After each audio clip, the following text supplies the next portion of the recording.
Matapos ang matagumpay na event sa Milan, Italy, tila hindi napagod si kapamilya star Kim Chiu sa pag-ikot-ikot sa Europa. Nagtungo siya sa bansang Switzerland upang magkaroon ng espesyal na oras kasama ang kanyang pinakamatalik na kaibigan na si Bella Padilla. Sa paglalakbay ni Kim patungong Switzerland, siya ay nagkaroon ng pagkakataon na makita ang kanyang best friend na si Bella Padilla. Ang kanilang pagkikita ay hindi lamang simpleng reunion, kundi isang pagkakataon upang magkaroon ng bonding time.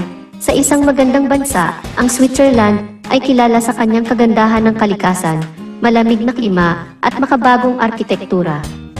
Hindi lamang sa paglalakbay ang kanilang ibinahagi, kundi pati na rin ang mga masasayang alaala at kwentuhan ng dalawang magkaibigan.